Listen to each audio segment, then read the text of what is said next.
Okay, this is my group.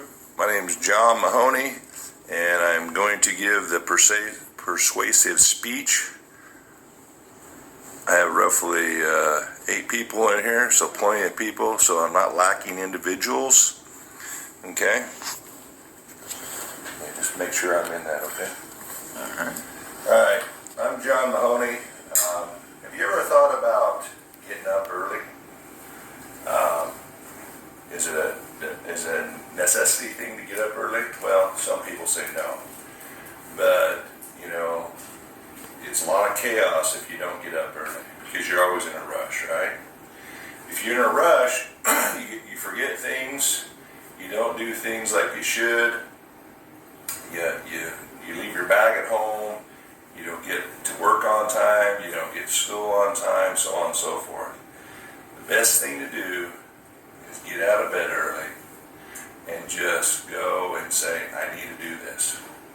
Even though you're in a grumpy mood, sometimes if you get out of bed early because you don't feel like you get enough sleep, the night before, go to bed early.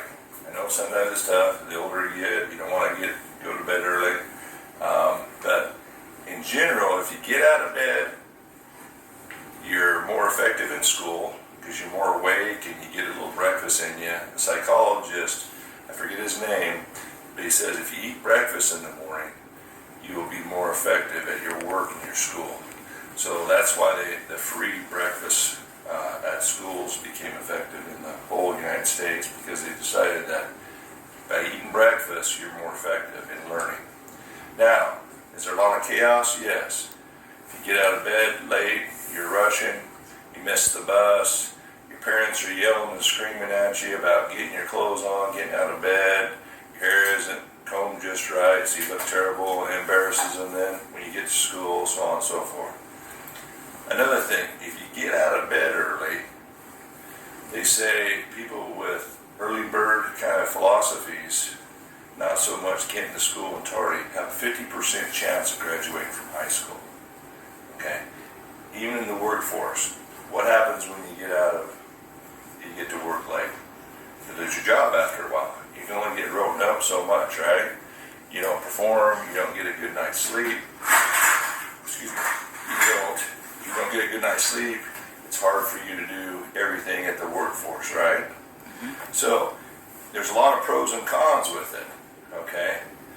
Your mood swing changes, you don't get enough sleep, you're kind of grumpy, and your coworkers or your classmates tend to get a little turned off on you because you're always grumpy. You don't perform very well in classes, you don't perform well as an athlete, so on and so forth. Alright? I know when I get a good night's sleep, I'm a little more alert, I can drive long distance a little bit better, my effectiveness at work, my students tend to say, hey, you're in a good mood. Yeah, I'm in a good mood because I had a long sleep. There's a lot of things about getting up early that helps you out. I was raised on a farm and ranch where there was no such thing as sleeping in.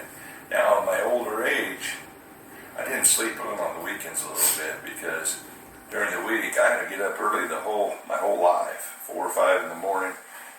Go feed the cows, go change the water, get in the tractor, do what I need to do on the field, so on and so forth. Those type of things are important. I think in general, you become a more effective person.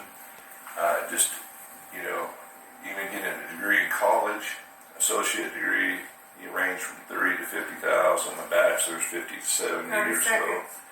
A master's is 75 to 90,000. You get a PhD, you get between 90 and 130 or 40,000, and a special degree like an MD or a Juris District doctorate,